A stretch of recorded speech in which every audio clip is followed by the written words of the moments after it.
Bien-aimés du Seigneur, je vous dis bonjour, je vous souhaite un agréable sabbat. Merci d'avoir choisi notre chaîne YouTube à la brousse afin de participer quelques dizaines de minutes, quelques heures avec nous en ce sabbat matin, jour que Dieu a créé, jour que Dieu a béni et jour au cours duquel j'espère et je pense que vous vous reposez, non seulement physiquement, mais aussi mentalement. Cela est important, parce que des fois notre tête peut être chargée avec certaines pensées, et le repos peut être difficile à trouver, mais Dieu nous invite à nous reposer de toutes nos œuvres, mais aussi mentalement à avoir nos pensées dirigées, tournées vers lui. En tout cas, nous voici arrivés au deuxième sabbat de cette semaine de prière que nous avons entamée déjà sabbat dernier. Et je rappelle, peut-être pour ceux qui nous n'ont pas suivis ou qui viennent pour la première fois, qui n'étaient pas au courant que nous avions une semaine de prière, le thème de cette semaine de prière était tout simplement le message des trois anges et la mission de l'Église. Alors rapidement, je vais me tourner vers ce texte que nous avons considéré tout au long de cette semaine, dans Apocalypse au chapitre 14, versets 6 à 12, qu'on peut lire, relire, qu'on a entendu en long, en large et en travers pendant la semaine, mais on peut le prendre encore de nouveau. Apocalypse chapitre 14, versets 6 à 12. Je lis au verset 6. « Je vis un autre ange qui volait par le milieu du ciel, ayant un évangile éternel pour l'annoncer aux habitants de la terre, à toute nation, à toute tribu, à toute langue et à tout peuple. Il disait d'une voix forte, craignez Dieu et donnez-lui gloire, car l'heure de son jugement est venue, et adorez celui qui a fait le ciel et la terre et la mer et les sources d'eau. Et un second ange suivit en disant, elle est tombée, Babylone la grande qui a abreuvé toutes les nations du vin de la fureur de son impudicité. Et un troisième ange est suivi en disant, d'une voix forte, si quelqu'un adore la bête et son image, et reçoit une marque sur son front, sur sa main, il boira lui aussi du vin de la fureur de Dieu, versé sans mélange dans la coupe de sa colère, et il sera tourmenté dans le feu et le soufre devant les saints anges et devant l'agneau. Et la fumée de leur tourment monte au siècle des siècles, et ils n'ont de repos ni jour ni nuit, ceux qui adorent la bête et son image, et quiconque reçoit la marque de son nom. C'est ici la persévérance des saints qui gardent les commandements de Dieu et la foi de Jésus. » Voilà, donc comme je le disais, on a vu le message du premier ange, du second ainsi que du troisième. Et ce sabbat matin, ce que je vous propose, c'est de tout simplement écouter ce que la servante du Seigneur, Ellen White, celle qui a eu un ministère fructueux pendant plus de 70 ans, d'accord, à recevoir des visions, des songes, et où elle a écrit aussi des milliers de pages, des dizaines de livres, des centaines d'articles. Donc ce matin, nous allons voir ce qu'elle a à nous dire justement dans deux de ses livres, premiers écrits, et le second, c'est Messages choisis, volume 2. Qu'est-ce qu'elle va dire justement sur ce message de trois anges? Alors, des livres qui datent il y a de plus de 150 ans. Mais nous allons voir que malgré tout, le message est encore pertinent pour nous aujourd'hui. Amen. Puisque la parole de Dieu, elle est éternelle. Elle ne change pas. Dieu ne change pas et sa parole non plus ne change pas. Prions ensemble. Béni sois-tu, éternel, notre Dieu, puisqu'une fois de plus, tu désires nous t'adresser à nous en ce matin. Et nous voulons être tout oui afin de recevoir tes paroles. Ainsi, Seigneur, parle à nos cœurs de nouveau et que ce message des trois anges que nous avons vu au cours de la semaine nous soit encore bénéfique en ce sabbat matin. Nous t'avons prié au nom de Jésus et pour ta gloire. Amen. Donc voici que je vais me faire l'interprète d'Ellen White et de temps à autre, je vais commenter ce qu'elle dit.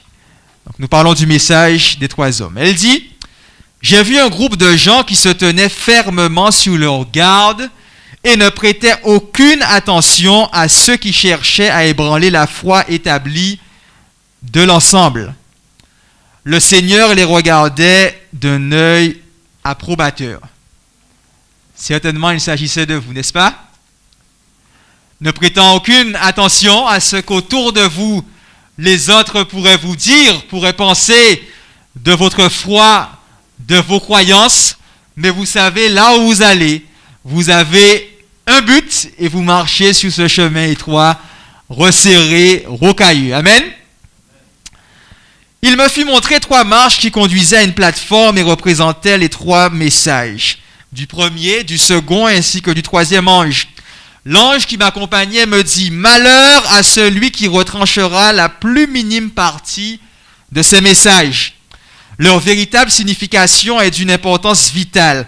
La destinée des âmes dépend de la manière dont ils sont reçus. » Message vital, destinée éternelle, avec ces messages des 3 anges. Je fus de nouveau ramené à considérer ces messages. Et je vis à quel prix les enfants de Dieu avaient acquis leur expérience. Ils l'avaient obtenue à travers bien des souffrances et des luttes. Dieu les avait dirigés pas à pas jusqu'à ce qu'ils soient sur une plateforme solide et inébranlable. Je vis quelques personnes s'approcher de cette plateforme pour en examiner la solidité. Certains d'entre elles s'empressaient d'y prendre place avec joie, alors que d'autres la critiquaient et auraient voulu y apporter quelques améliorations pour qu'elle s'approche davantage de la perfection et que le peuple de Dieu soit beaucoup plus heureux. D'aucuns en descendaient pour l'examiner et la déclaraient mal posée, mais en étaient descendus. Mais je vis que presque tous se tenaient fermement sur cette plateforme et suppliaient ceux qui en étaient descendus de cesser leurs plaintes. Car Dieu en était le grand architecte, et c'était lui qu'ils critiquaient et qu'ils combattaient. Il leur racontait comment le Seigneur les avait amenés sur cette ferme plateforme, et élevant ensemble les yeux au ciel, ils louaient Dieu à haute voix. Quelques-uns de ceux qui s'étaient plaints et avaient quitté la plateforme furent touchés, et ils reprirent humblement leur place. Chers frères et sœurs, vous qui passez par des luttes, vous qui passez par des souffrances, des tribulations aujourd'hui, sachez que ceci est tout simplement le lot de ceux qui auront persévéré jusqu'à la fin. Amen. Lorsque vous persévérez, lorsque vous êtes attaché à Dieu, le diable fera tout pour vous décourager. Ça, vous le savez. Jésus même l'a dit. S'ils m'ont persécuté, ils vous persécuteront aussi. Mais prenez courage, car j'ai vaincu le monde. Dieu nous invite à vaincre avec lui. Oh, il est aussi dit dans ce petit paragraphe que j'ai lu que cette plateforme, c'est vrai, elle peut avoir des défauts. Certains voudraient la voir parfaite, mais Dieu nous rappelle que si on attend aussi que toute l'Église soit parfaite, soit bien, etc., ce temps ne viendra jamais. Donc ne prenons pas... ne soyons pas désespérés de voir qu'il y a encore certains caractères qui doivent être encore bien formés à celui de Jésus. Ne nous disons pas, mais c'est à cause de cette personne, de telle, mais je ne vais pas venir à l'église. Lorsque je regarde celle-ci ou celle-là, ça ne me donne aucune envie de revenir. Il y aura encore des malades dans l'église. Et c'est normal puisque l'église peut être comparée à un grand hôpital. Et dans un hôpital, on retrouve toutes sortes de personnes qui ont différentes pathologies. N'est-ce pas? Différents problèmes et qui viennent pour être guéris. En tout cas, j'espère bien. Donc certains descendent de cette plateforme et d'autres, bien heureusement, ils sont là pour faire quoi? Les encourager, à leur dire restez. Vous êtes déjà à bord, ne descendez pas. Nous arrivons presque. Et heureusement, dans cette vision, elle dit que certains ont écouté ces avertissements et sont revenus. Ils sont revenus. Mais s'il n'y a personne qui sont là pour pouvoir les encourager, pour leur dire, mais restez là, bon nombre vont partir. C'est pourquoi Dieu nous invite, nous aussi, à être ses ambassadeurs. Je l'ai répété tout au long de cette semaine, soyons ambassadeurs de Dieu, avec Dieu. Lorsque l'un flanche, fléchit, nous devrions être de ceux qui leur disent, mon frère, ma sœur, prends courage. Allons prier ensemble. Mais pour sûr et certain, ne quitte pas le navire. Reste à bord avec nous. Bon de l'en met pas loin. Elle poursuit en disant, je fus ramené à la proclamation de la première venue du Christ. Jean-Baptiste fut envoyé dans l'esprit et la puissance d'Élie pour préparer la voie du Sauveur. Ceux qui rejetèrent son témoignage ne purent bénéficier des enseignements de Jésus. Leur opposition au message qui proclamait sa venue les empêcha de reconnaître son caractère messianique. Satan poussa ceux qui rejetèrent le message du Jean-Baptiste à aller encore plus loin et à rejeter et à crucifier le Christ. Ils ne purent ainsi recevoir les bienfaits de la Pentecôte, ce qui leur aurait enseigné la voie du sanctuaire céleste. Certains disent, mais c'est vrai, moi j'étais pas à l'époque de Jésus, et si jamais j'étais là, je n'aurais pas fait ce que les Juifs ont fait. Et faisons attention, nous ne sommes certes pas là lorsque Jésus va prendre naissance, mais dans ce que nous faisons, dans ce que nous disons aujourd'hui, ne sommes-nous pas avec des attitudes de découragement, des paroles de découragement, des paroles qui crucifieraient Christ une seconde fois? Le voile du temple déchiré indiquait que les sacrifices et les ordonnances judaïques ne seraient plus agréés. Le sacrifice suprême avait été consommé et accepté. Et le Saint-Esprit qui descendit au jour de la Pentecôte détourna les esprits des disciples du sanctuaire terrestre pour les reporter sur le sanctuaire céleste, où à son ascension, Jésus est entré avec son propre sang, afin de faire bénéficier les siens de sa propitiation. Mais les Juifs en général furent plongés dans d'épaisses ténèbres. Ils ne purent comprendre le plan du salut et ils continuèrent à placer leur confiance dans leurs sacrifices et offrandes inutiles. Le sanctuaire céleste avait pris la place du terrestre, mais les Juifs n'en avaient aucune connaissance. C'est pourquoi ils ne purent bénéficier de la médiation du Christ dans le lieu saint. Ils n'avaient pas saisi la chose. Aujourd'hui, sommes-nous pleinement convaincus que le Christ revient très bientôt, plus tôt que nous ne pourrions l'imaginer? Ou alors, sommes-nous en train de dire encore, mais mon maître tarde à venir, j'ai encore du temps devant moi? Aujourd'hui, il y en a beaucoup qui considèrent avec une sainte horreur la conduite des Juifs qui rejetèrent et crucifièrent le Christ. En lisant le récit des mauvais traitements qu'ils lui infligèrent, ils se disent qu'ils ne l'auraient pas renié comme Pierre ou crucifié comme les Juifs. Mais Dieu qui lit dans les cœurs a mis à l'épreuve cet amour pour Jésus qu'ils prétendent ressentir. Tout le ciel suivait avec un profond intérêt la proclamation du premier message.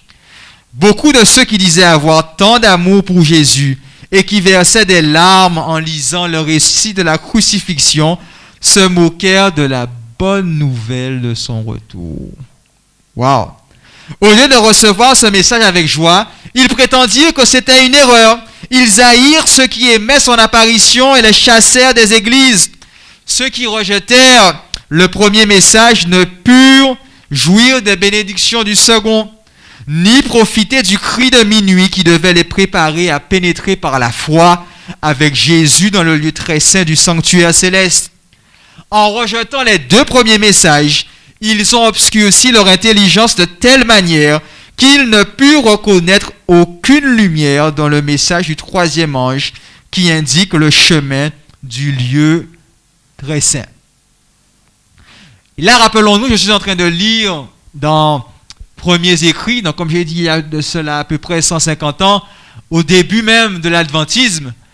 Et vous avez entendu parmi ceux qui étaient là en train de pleurer, sur les récits de la crucifixion de Jésus, se disant, mais moi, je n'aurais pas fait ainsi.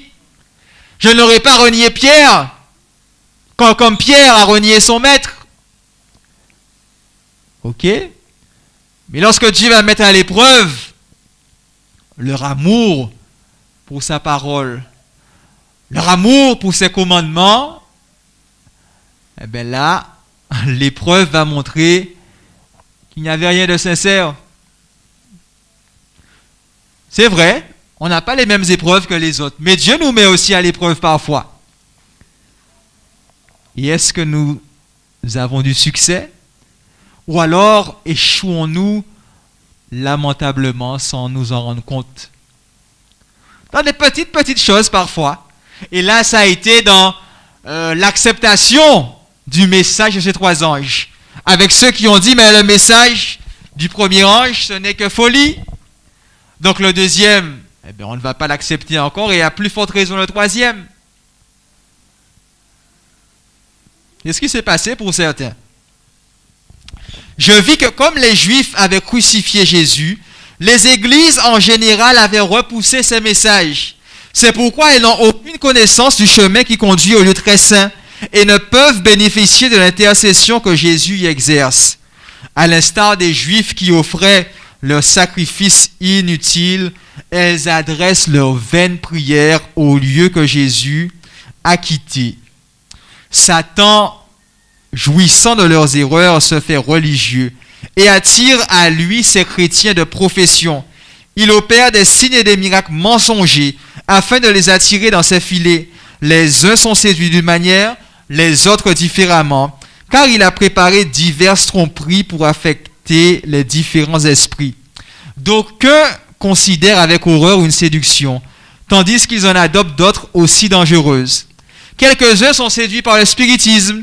Satan se présente aussi comme un ange de lumière et exerce son influence par de fausses réformes.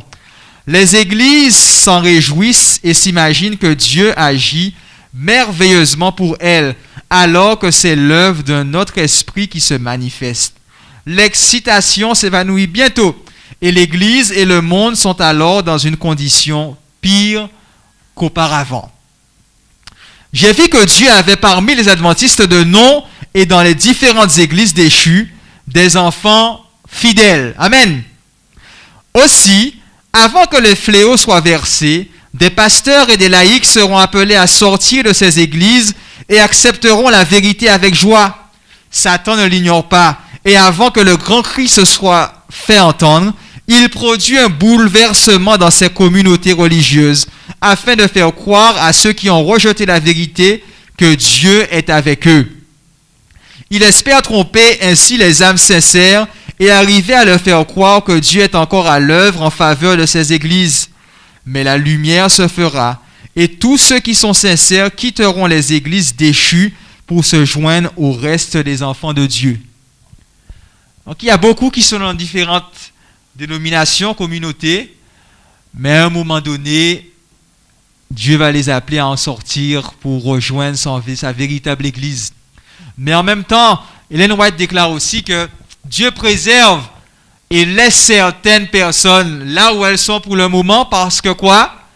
Si jamais elles venaient à l'église aujourd'hui comme elle est, elles repartiraient déçues de ce qu'elles verraient, déçues de ce qu'elles entendraient, de l'attitude de certaines. Donc il préfère les laisser là où elles sont pour le moment. Et c'est pourquoi il nous faut, nous, chaque jour de manière individuelle, mais aussi, on dira collective, s'examiner soi-même, n'est-ce pas? S'examiner soi-même, voir si nous sommes dans la vérité, ou alors si nous sommes en train de nous tromper nous-mêmes. Mais en tout cas, Dieu a de ses enfants partout, et il désire les amener afin de former un seul troupeau, une seule bergerie. La proclamation du premier, du second et du troisième message angélique a été située chronologiquement par la parole inspirée. Pas un clou, pas une épingle ne doivent être déplacés. Une autorité humaine n'a pas plus de droit de modifier la situation de ces passages que de substituer le Nouveau Testament à l'Ancien. L'Ancien Testament, c'est l'Évangile en figure et en symbole. Le Nouveau en est la substance. L'un est aussi essentiel que l'autre. L'Ancien Testament offre des leçons issues de la bouche du Christ, qui n'ont rien perdu de leur force et de leur valeur. Les deux premiers messages ont été donnés en 1843 et 1844. Nous sommes au temps de la proclamation du troisième, mais tous les trois doivent être encore annoncés. Et il est indispensable maintenant, comme toujours, de les répéter à ceux qui sont à la recherche de la vérité. Par la plume et par la parole, nous devons faire retentir cette proclamation, montrant leur succession et l'application des prophéties qui nous amènent au message du troisième ange. Un troisième n'est concevable que s'il y a un premier et un second. Ces messages doivent être donnés au monde par des publications, des conférences, montrant par l'histoire prophétique les choses passées et les futures. Donc depuis 1843-1844, ce message du premier et du deuxième que nous avons considéré tout au long de la semaine, elle dit, je l'avais dit aussi au cours de la semaine, qu'il était annoncé à ce moment-là. Mais ce n'est pas parce qu'il a été annoncé il y a de cela plus de 170 ans que nous ne devrions pas le faire encore aujourd'hui. Au contraire, elle dit qu'il faut qu'il soit encore annoncé. Nos publications, nos priorités, qu'en faisons-nous? Nos livres, nos petits livres, la tragédie des siècles, vers Jésus, Christ est la solution, et autres. C'est le moment de les distribuer. Tandis que le monde se trouve en panique, en effroi, des petits aussi sur la santé qu'il y a. Saisissons donc toutes ces occasions, opportunités, afin d'apporter ce message des trois anges au plus grand nombre de foyers possible. Nous avons pour tâche de proclamer les commandements de Dieu et le témoignage de Jésus-Christ. Prépare-toi à la rencontre de ton Dieu. Amos 4, verset 12. Tel est l'avertissement qui doit être donné au monde. Cet avertissement s'adresse à chacun de nous. Personnellement, nous sommes invités à nous décharger de tout fardeau et du péché qui nous enveloppe si aisément. Mon frère, vous avez un travail à faire. Vous placez sous le joug du Christ. Assurez-vous que vous construisez sur le roc. Ne risquez pas l'éternité sur une simple probabilité. Il se peut que vous ne viviez pas assez longtemps pour participer aux scènes périlleuses dans lesquelles nous entrons maintenant. Aucun d'entre nous n'est assuré pour sa vie en vue d'un temps quelconque.